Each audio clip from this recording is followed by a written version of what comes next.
नमस्कार दोस्तों। आज की तारीख है 19 जनवरी 2021 और हम डिस्कस करने जा रहे हैं आज का डेली 30। आज के डेली 30 में जो टॉपिक है वो साइंस का टॉपिक है और साइंस में पदार्थों से आपसे प्रश्न पूछे जाते हैं। पदार्थ पर आज हम प्रश्न डिस्कस करेंगे।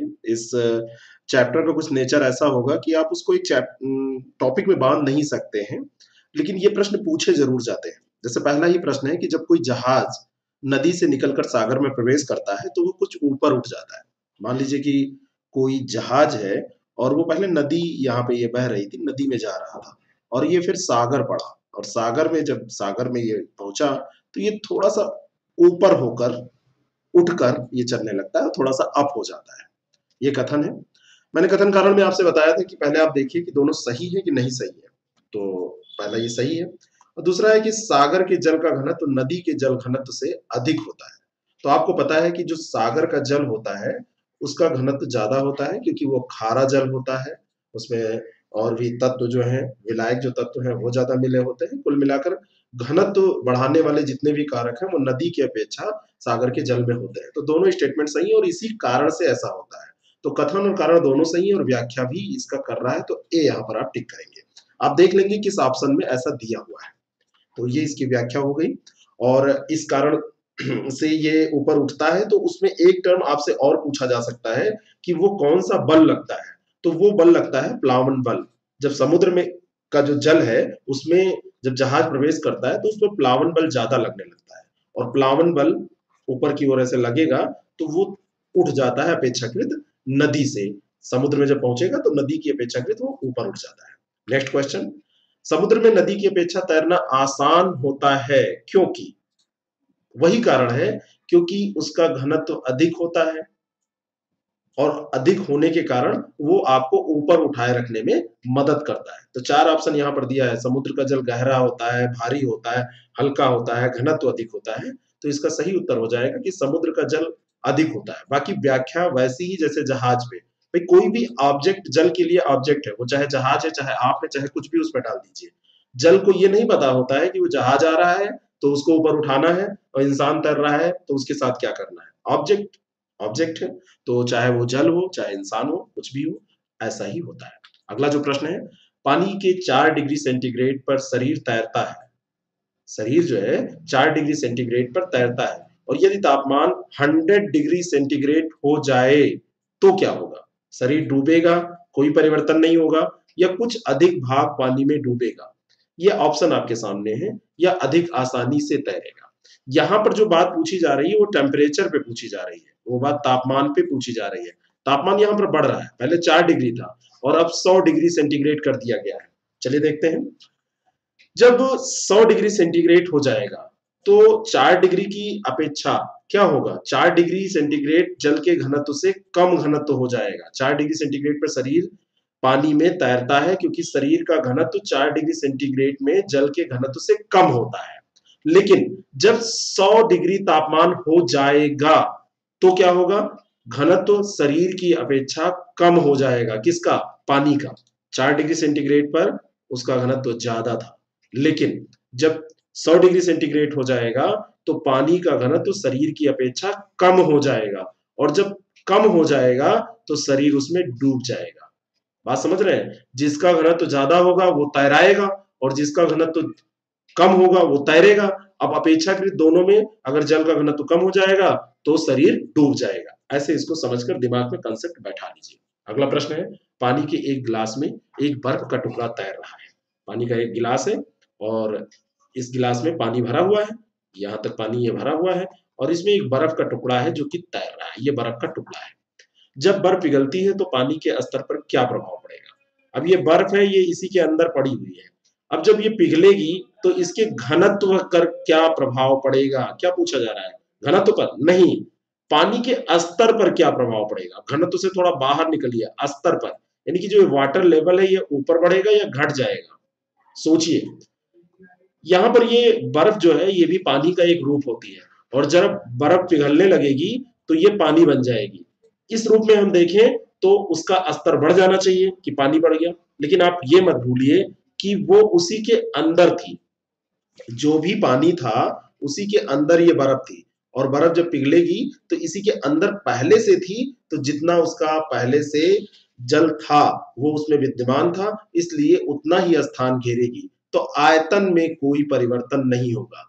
अब घनत्व की अगर हम बात करें, तो घनत्व अगर बर्फ बर्फ जो होता है वो शुद्ध जल का होता है ना, शुद्ध जल का बर्फ अगर है और इसमें जो जल भरा हुआ है उसमें मिलेगा, तो घनत्व में वैसे कमी आ जाएगी, लेकिन यहाँ पर आयतन पूछा जा रहा था, यानी उसके स्तर, उसके लेवल में क्या परिवर्तन पड़ेगा, तो लेवल उसका कुछ नहीं चेंज होगा, उतना ही बना रहेगा। अगला प्रश्न, समुद्र में प्लवन करते हुए आइस वर्ग का कितना भाग समुद्र की सतह से ऊपर उठा हुआ रहता है, यानी कि कोई आइसबर्ग है और आइसबर्ग ये समुद्र की सतह पर तैर रहा है, अब इसका कितना भाग समुद्र की सतह के ऊपर होता है, बाकी तो डूबा रहता है, बात समझ में आ रही है, तो कितना सतह के ऊपर होता है। अब ये कितना होता है, यहां पर जो हमने फिगर बनाया है ये गलत है, क्यों, क्योंकि इसका 1/9 भाग समुद्र का जो आइसबर्ग का तैरने का एक सिद्धांत है, उस पे आप ध्यान दीजिए कि 1/9 भाग 4 डिग्री सेंटीग्रेड तापमान पर बर्फ का जल घनत्व जल के घनत्व का 1/9 भाग होता है, और इसी कारण से शुद्ध जल में बर्फ का 90% भाग पानी के अंदर होता है और केवल 10% भाग पानी के ऊपर होता है। तो आइसबर्ग जो होगा, मैंने आपसे भी बताया था ना कि शुद्ध जल, तो इसका 1/9 भाग अंदर होगा, 1/9 भाग ऊपर होगा, और बाकी जो शेष भाग है 8/9 भाग ये अंदर होगा। आपसे ये भी प्रश्न पूछा जा सकता है कितने बटे 9 भाग अंदर होगा, तो 8/9 भाग अंदर होगा और 1/9 भाग बाहर होगा। 8/9 का मतलब क्या है, 9 भाग किया जाए तो उसका एक हिस्सा ऊपर होगा और 8 हिस्सा अंदर होगा, ठीक है। तो जो भी आइसबर्ग होगा तो उसके बारे में ये ध्यान रखिएगा। अगला जो प्रश्न है, निम्नलिखित में से कौन सा तत्व सबसे पहले कृत्रिम रूप से उत्पादित किया गया था, कृत्रिम रूप से उत्पादित किया गया था, यानी कि आर्टिफिशियली इसको प्रोड्यूस किया गया था, कौन सा ऐसा तत्व था जो बनाया गया था, तो ये था टेक्नीशियम, टेक्निक से याद रखिएगा, तकनीक की मदद लेके टेक्नीशियम को बनाया गया था। टेक्नीशियम एक रासायनिक तत्व है जिसका परमाणु क्रमांक 43 है, 43 परमाणु क्रमांक है, और टेक्नीशियम कृत्रिम रूप से उत्पादित प्रथम तत्व है। 1937 में इस तत्व का निर्माण किया गया था, तो 1937 में 43 इसका परमाणु क्रमांक, टेक्नीशियम इसका नाम, और कृत्रिम रूप से उत्पादित प्रथम तत्व। अगला प्रश्न, मथने के पश्चात क्रीम का दूध से पृथक हो जाने का कारण क्या है। जब आप किसी एक पात्र में, खास करके जब आप कोई मथानी का यूज करेंगे, तो उस पात्र का ऊपर का मुंह थोड़ा सा चौड़ा होगा और उसमें आप मथ रहे हैं, मथने के बाद में क्रीम दूध से अलग हो जाती है, और ये जो अलग होती है किस बल के कारण होती है, इसमें मथानी चल रही है और मथानी के चलाने के कारण ये क्या हो रहा है, ऐसे आप लेफ्ट राइट मथानी चला रहे हैं, तो ये कैसे अलग हो जाता है, बल कौन सा लगता है, तो ये बल होता है अपकेंद्रीय बल। अपकेंद्रीय और अवकेंद्रीय दो तरीके के बल होते हैं, पहले भी मैंने आपको बताया है। तो अपकेंद्रीय बल बाहर के, सेंटर से बाहर की ओर लगता है, ऐसे ऐसे, ठीक है ना, बाहर की तरफ, और इसी के कारण से ये जो गतिशील वस्तु है, गतिशील वस्तु जो बीच में चल रही है, केंद्र से दूर इन चीजों को भगाने की कोशिश करेगी, तो जो क्रीम होगी वो, जो आप चीज मत रहे हैं, वो क्रीम किनारे किनारे भागेगी और किनारे पे फिर लग जाएगी, वहां से आप निकाल लेंगे, ठीक है।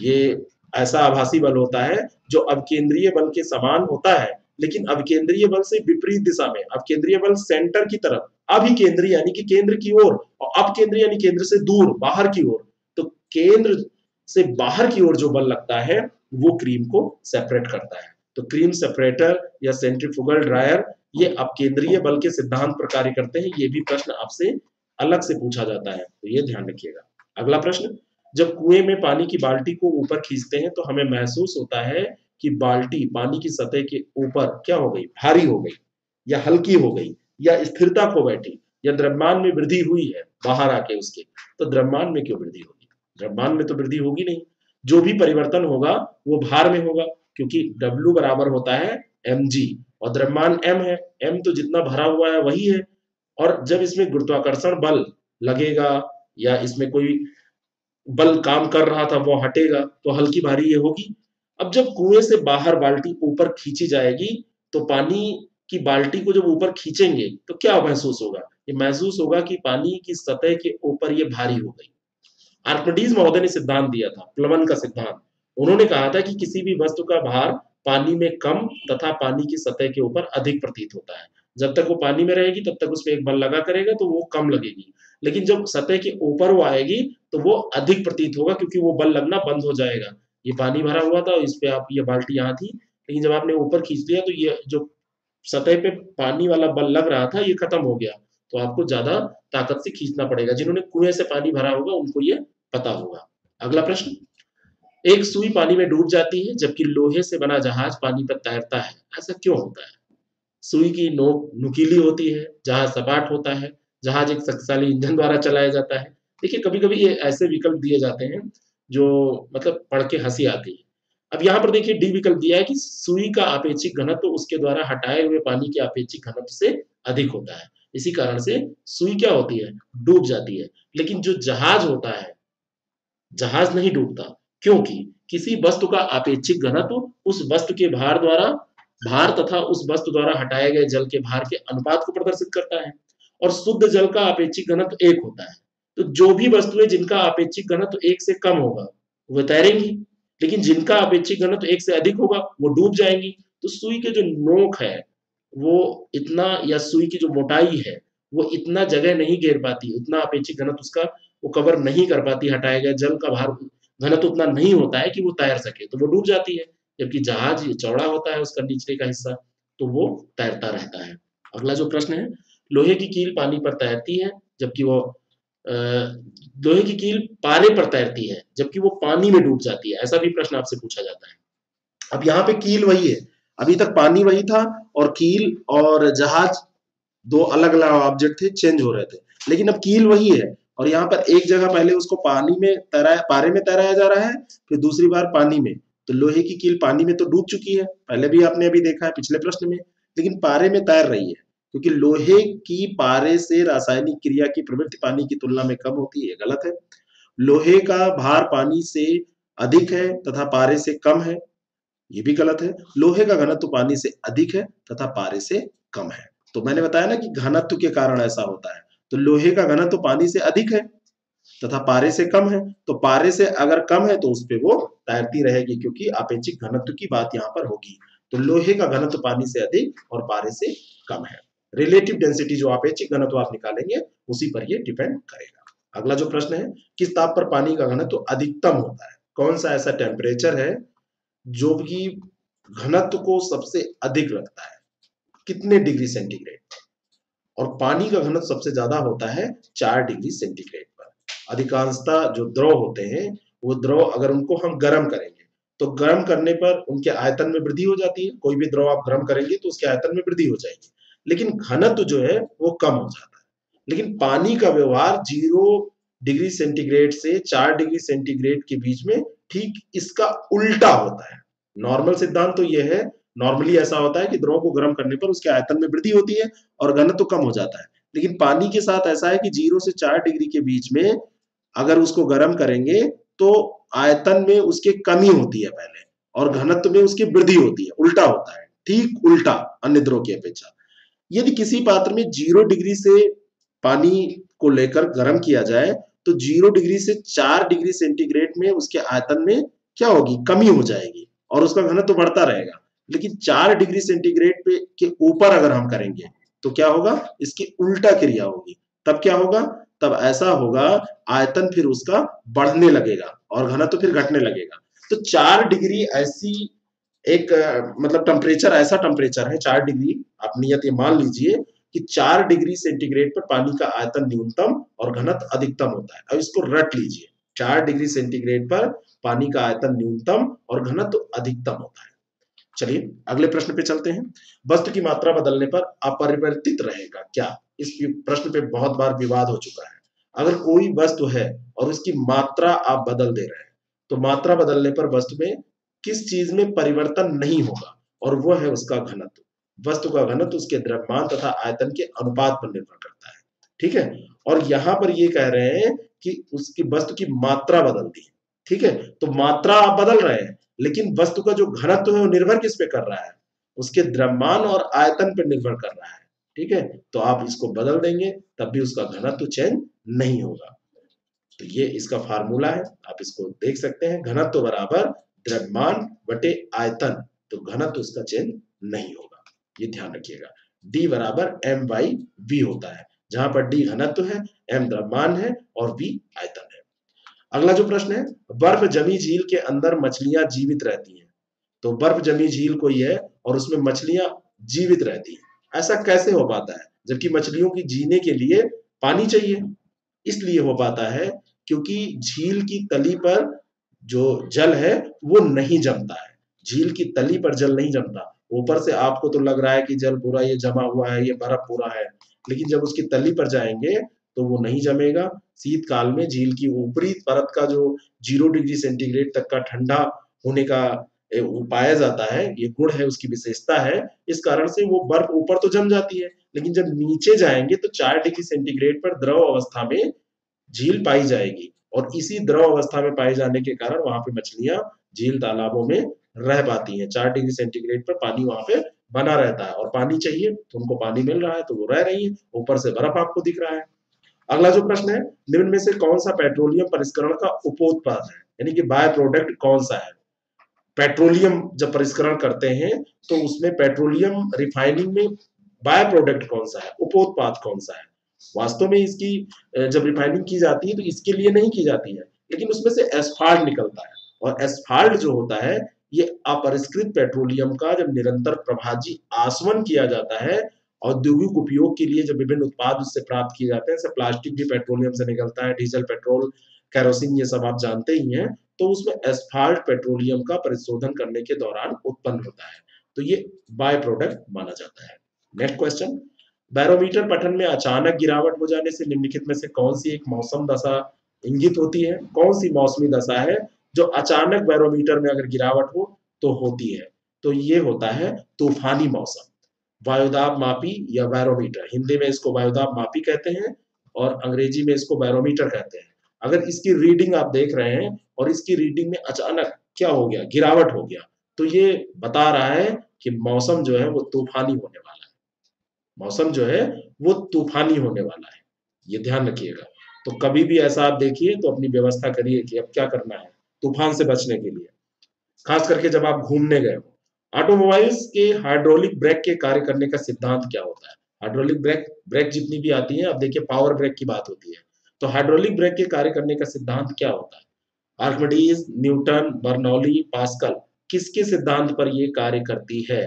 तो ऑटोमोबाइल्स का जो हाइड्रोलिक है, जो ऑटोमोबाइल्स में यूज होता है हाइड्रोलिक ब्रेक, पास्कल के नियम पे कार्य करता है। पास्कल के नियम में क्या बात कही गई है? उसमें यह कहा गया है कि यदि गुरुत्वीय प्रभाव को नगण्य माना जाए तो संतुलन की अवस्था में किसी द्रव के भीतर प्रत्येक स्थान पर समान दाब बना रहता है। यानी कि गुरुत्वीय प्रभाव को आप नगण्य मान लीजिए, ये गुरुत्वीय प्रभाव है ही नहीं है। तो अगर संतुलित है कोई चीज, संतुलित अवस्था में है, तो द्रव के भीतर प्रत्येक स्थान पर समान दाब बना रहेगा। और हाइड्रोलिक ब्रेक में क्या द्रव का ही तो उपयोग किया जाता है, तो उसी नियम पास्कल के नियम पर यह हाइड्रोलिक ब्रेक कार्य करती है। अच्छा प्रश्न है। हवाई जहाज से यात्रा करते समय पेन से स्याही निकलने लगती है। हवाई जहाज पहले नीचे है तब तो कोई दिक्कत नहीं है, हवाई जहाज उड़ा और हवाई जहाज उड़ के कहाँ चला गया? ऊपर। और जब वो ऊपर बढ़ा, ये कई हजार फीट की ऊंचाई पर ये जब पहुंचा, तो वहां पर अपेक्षाकृत जो दबाव होता है, जो प्रेशर होता है, वो प्रेशर कम हो जाता है। ऊपर जाने पर प्रेशर कम होगा, और जब इसका प्रेशर कम हो गया, यानी कि ऊपर जहां आप गए हैं वहां प्रेशर कम है, और फाउंटेन पेन के अंदर जो इंक भरी है उसका प्रेशर तो जो था वही था। अब दोनों में तुलना करेंगे तो नीचे तो प्रेशर ज्यादा था, तो अपेक्षाकृत फाउंटेन पेन के अंदर जो स्याही थी उसका प्रेशर कम था, लेकिन जब ऊपर पहुंचे और वहां का वायुमंडलीय प्रेशर क्या हुआ? कम हो गया।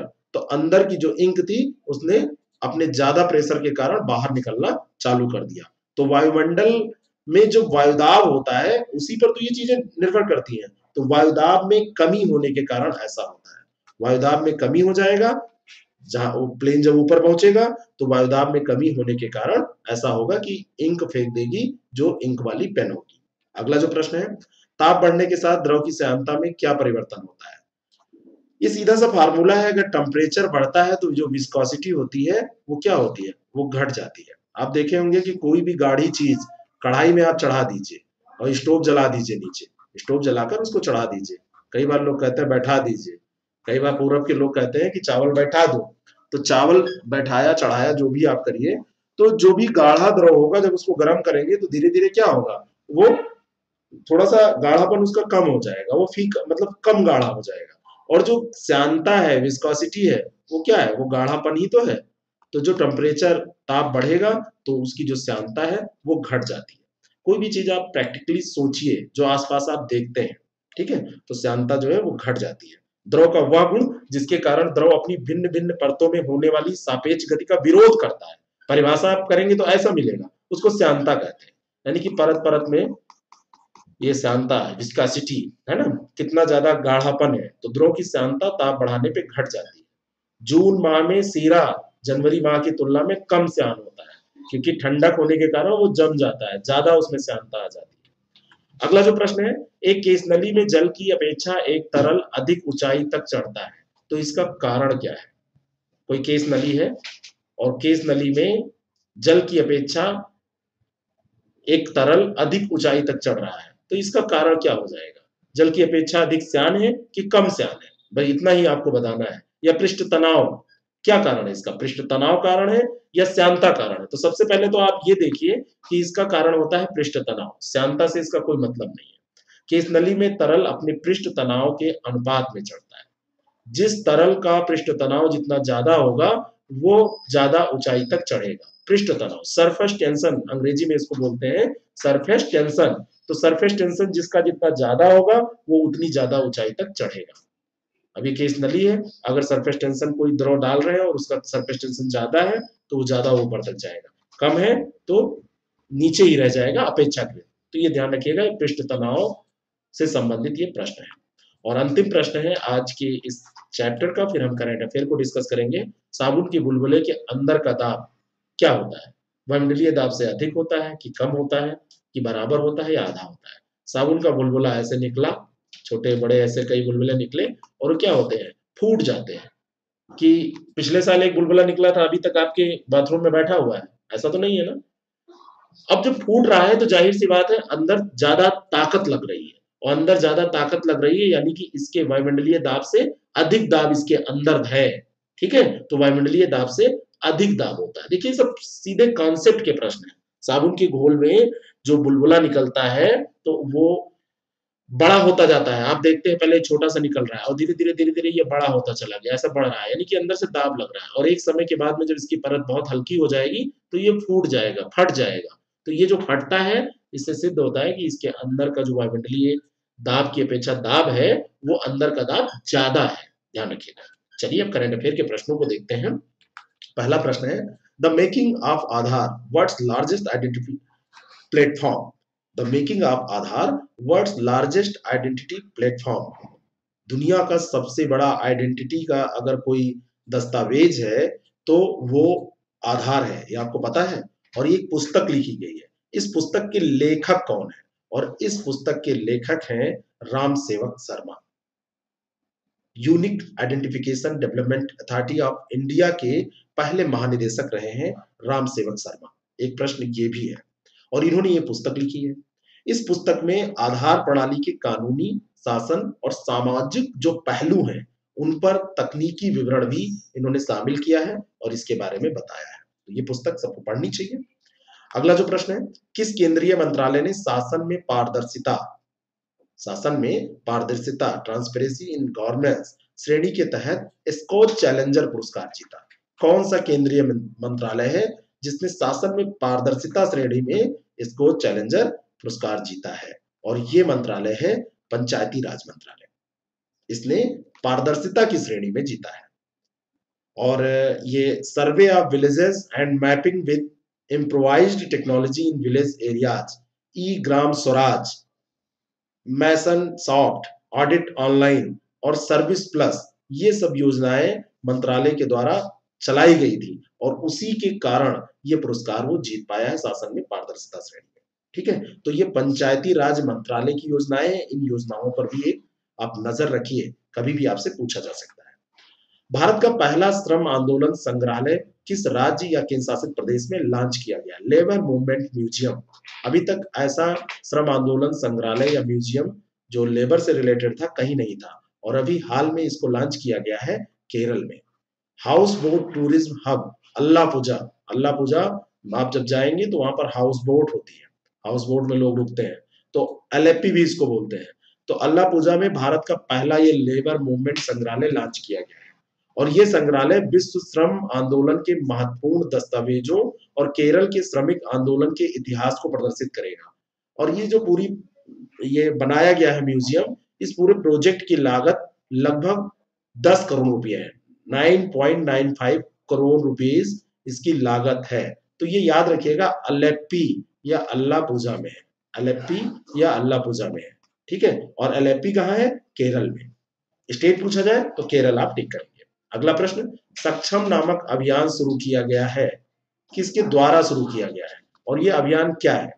सक्षम नामक जो अभियान है, ये पेट्रोलियम संरक्षण अनुसंधान संघ के द्वारा शुरू किया गया है। PCRA, petroleum conservation research association, जीवाश्म ईंधन के उपभोक्ताओं के बीच जागरूकता पैदा करने के उद्देश्य से ये अभियान जो है वो शुरू किया गया है। किस लिए शुरू किया गया है? जीवाश्म ईंधन के उपभोक्ताओं के बीच में जागरूकता फैलाने के लिए। जीवाश्म ईंधन के जो उपभोक्ता हैं, हम सभी इसके उपभोक्ता हैं। हम अपनी बाइक में, अपनी कार्स में क्या करते हैं? जीवाश्म ईंधन का उपयोग तो करते हैं। तो इसमें थोड़ा जागरूक होने की जरूरत है, और यह अभियान पर्यावरण और स्वास्थ्य पर प्रतिकूल प्रभावों को हाईलाइट करेगा। सक्षम अभियान का उद्देश्य लोगों को स्वच्छ ईंधन का उपयोग करने के लिए प्रोत्साहित करना है, कि ज्यादा से ज्यादा आप स्वच्छ ईंधन का प्रयोग करो, सौर ऊर्जा का प्रयोग करो, अन्य जो स्वच्छ ईंधन है उनका प्रयोग करो।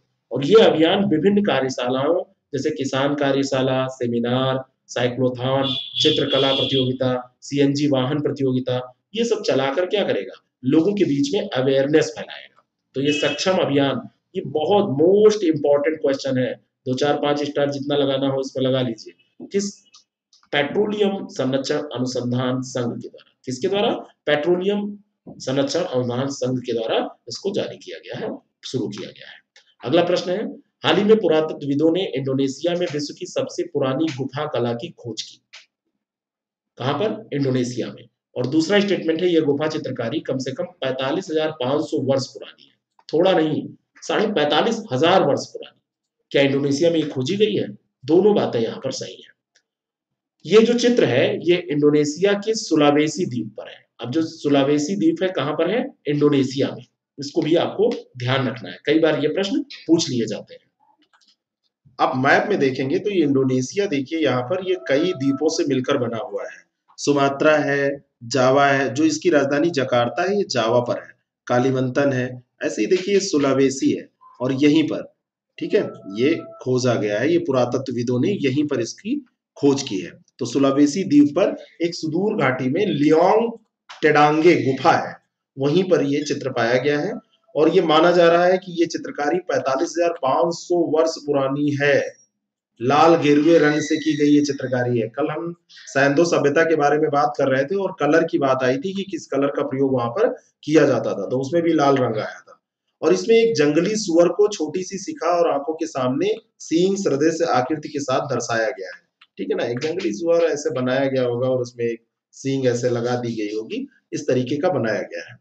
सुलावेसी सुअरों का शिकार मनुष्यों द्वारा कई हजार वर्षों से किया जा रहा है, और इस द्वीप में हिमयुगीन शैल कलाओं में सबसे अधिक संख्या में चित्रित जानवर हैं, जो ये दर्शाता है कि लंबे समय से इनका उपयोग भोजन के रूप में किया जाता है, यानी खाने के रूप में सुअरों का उपयोग किया जाता है। और तत्कालीन लोगों की रचनात्मक सोच और कलात्मक अभिव्यक्ति भी इससे पता चलती है कि वो लोग केवल खाते ही नहीं थे, सुअर का चित्र भी बना सकते थे। अगला प्रश्न, आइस स्तूप, स्वास्थ्य पोर्टल और प्रयास डैशबोर्ड जो हाल ही में खबरों में था, किस केंद्रीय मंत्रालय की पहल है? आइस स्तूप इसका नाम है, स्वास्थ्य पोर्टल है ये, और प्रयास डैशबोर्ड है। ये तीन चीज है, आइस स्तूप, स्वास्थ्य पोर्टल और प्रयास डैशबोर्ड, ये तीन तीन नाम ये ध्यान रखिएगा। ये खबरों में रहे हैं, और ये केंद्रीय मंत्रालय कौन सा होगा? आप जरा सा ऐसे सोच के देखिए, तो ये मंत्रालय आपका हो जाएगा जनजातीय मामलों का मंत्रालय। अभी जो जनजातीय मामलों का मंत्रालय है, उसने ई गवर्नेंस के क्षेत्र में, अभी पंचायती राज वाले में किसने जीता था? जरा रिकॉल करिए और कमेंट करिए इसी समय। पंचायती राज मंत्रालय ने स्कॉच चैलेंजर अवार्ड में किस श्रेणी में जीता था अवार्ड? और ई गवर्नेंस के लिए जीता है किसने? जनजातीय मामलों के मंत्रालय ने। और ये पुरस्कार मंत्रालय की जो कुछ आईटी पहल है, जिसमें आदिवासी आबादी के लिए स्वास्थ्य और पोषण की स्थिति के लिए स्वास्थ्य पोर्टल, लद्दाख क्षेत्र में पानी की समस्या को हल करने के लिए आइस स्तूप, और छात्रवृत्ति जारी करने की प्रक्रिया का डिजिटलीकरण करने के लिए एक प्रयास डैशबोर्ड।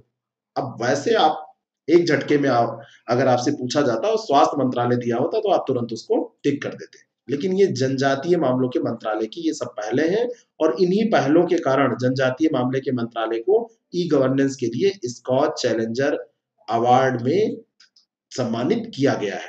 ठीक है, तो ये ध्यान रखिएगा। अगला जो प्रश्न है, किस सूचीबद्ध बड़ी कंपनी ने कारपोरेट गवर्नेंस में उत्कृष्टता के लिए आईसीएसआई राष्ट्रीय पुरस्कार जीता?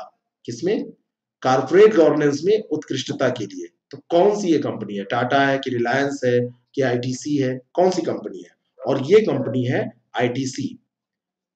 आईटीसी लिमिटेड को लिस्टेड सेगमेंट में लार्ज कैटेगरी में कारपोरेट गवर्नेंस में उत्कृष्टता के लिए 20वें institute of company secretary of India ICSI national award में बेस्ट गवर्न्ड कंपनी का खिताब प्राप्त हुआ है। और इस पुरस्कार की घोषणा सुप्रीम कोर्ट के पूर्व न्यायाधीश न्यायमूर्ति ए के सीकरी की अध्यक्षता वाली ज्यूरी ने की। और आईटीसी के कंपनी सचिव कौन है? राजेंद्र कुमार सिंघी। इनको भी governance professional of the year चुना गया है। Governance professional of the year चुना गया है। तो आईटीसी कंपनी का नाम आप ध्यान रखिएगा। इसको लिस्टेड सेगमेंट में लार्ज कैटेगरी में कारपोरेट गवर्नेंस में उत्कृष्टता के लिए पुरस्कार दिया गया है। अगला जो प्रश्न है, नॉर्ड स्ट्रीम 2 पाइपलाइन जो हाल ही में खबरों में थी, नॉर्ड स्ट्रीम 2 पाइपलाइन ये खबरों में थी, ये किस सागर से होकर गुजरती है? और इस प्रश्न का सही उत्तर है बाल्टिक सागर। पिछले साल अमेरिका के द्वारा प्रतिबंध लगाए जाने के बाद बाल्टिक सागर पाइपलाइन का निर्माण बंद कर दिया गया था। इसका केवल 6% तक का काम बचा था, बाकी 94% ये कंप्लीट था। कहां पे? बाल्टिक सागर में। और नॉर्ड स्ट्रीम 2 अपतटीय प्राकृतिक गैस पाइपलाइन का उद्देश्य क्या था? रूस और जर्मनी को जोड़ना। ये किसको जोड़ रही थी नॉर्ड स्ट्रीम? ये रूस और जर्मनी को जोड़ रही थी। हाल ही में जर्मन अधिकारियों ने काम फिर से शुरू करने की तत्काल अनुमति प्रदान की है। इससे रूस से प्राकृतिक गैस आएगी।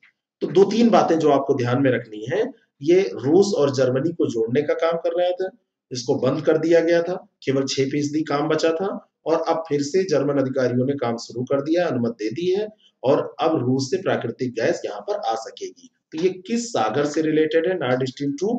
तो ये बाल्टिक सागर से रिलेटेड है। नेक्स्ट क्वेश्चन, हाल ही में किस देश के मार्स मिशन के प्रोब मोल को मृत घोषित कर दिया गया? ये मोल क्या है? ये एक प्रोब था और ये मार्स मिशन का प्रोब था। अब पूछा जा रहा है किस देश का था? अमेरिका, चीन, जापान, रूस, और ये था अमेरिका का। मोल जो था ये प्रोब नासा के द्वारा इनसाइट लैंडर ने मंगल पर तैनात किया था, है ना। मोल नामक जो प्रोब है ये नासा के इनसाइट लैंडर ने मंगल पर इसको तैनात किया था। वैज्ञानिकों द्वारा हाल ही में इस प्रोब को मृत घोषित कर दिया गया, इसको डेड घोषित कर दिया गया है क्योंकि ये मंगल में गहराई तक जाने में विफल रहा। Heat probe German aerospace centre द्वारा विकसित और निर्मित किया गया था, लेकिन इसका जो ये हीट प्रोब है, हीट प्रोब का विकास किसने किया था?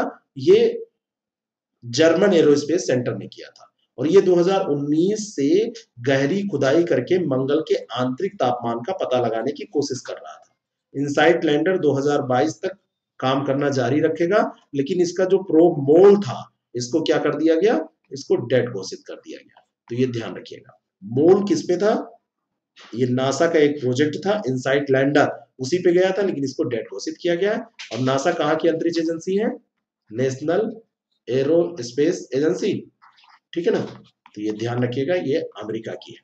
अगला जो प्रश्न है, नासकॉम ने एक इनोवेशन फैक्ट्री लॉन्च करने के लिए किस राज्य के एआई यानी कि आर्टिफिशियल इंटेलिजेंस मिशन के साथ भागीदारी की है? इनोवेशन फैक्ट्री लॉन्च करने के लिए ये भागीदारी की गई है, नासकॉम के द्वारा की गई है। अब पूछा जा रहा है किस राज्य यानी कि किस स्टेट के एआई मिशन से की गई है, और ये स्टेट है तेलंगाना। तेलंगाना का है यानी कि TAIM, है ना, आर्टिफिशियल इंटेलिजेंस मिशन। तो तेलंगाना का जो आर्टिफिशियल इंटेलिजेंस मिशन है उसके साथ नासकॉम यानी national association of software and services company, ध्यान रखिएगा, है ना, इसने क्या किया है? सहयोग किया है।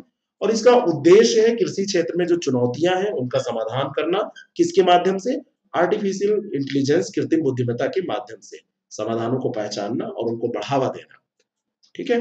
तो ये कार्य तेलंगाना के साथ नासकाम कर रहा है। तो ये ध्यान रखिएगा। कैसा लगा आपको डेली 30 आज का? आप ज़रूर बताएँ और लोगों तक इसको शेयर ज़रूर करें। और मैं बार-बार आपसे कहता हूँ कि अगर आप इस प्रोग्राम को ऐसे ही चलाना चाहते हैं, तो आप इसपे लाइक और अपनी कमेंट करना मत भूलें। जो भी आपको इसमें कमी लगती है, वो भी बताएँ और जो भी अच्छाई लगती है, वो भी बताएँ। लेकिन एक चीज़ मैं ज़रूर दावा करता हूँ, अगर इसको आप रेगुलर फ़ॉलो करते हैं, संडे को टेस्ट भी देते हैं, तो आपकी तैयारी इस स्तर तक पहुँच जाएगी कि आप प्रारंभिक परीक्षा में फेल नहीं होंगे, निश्चित तौर पर पास ही होंगे। Thank you very much, all the very best.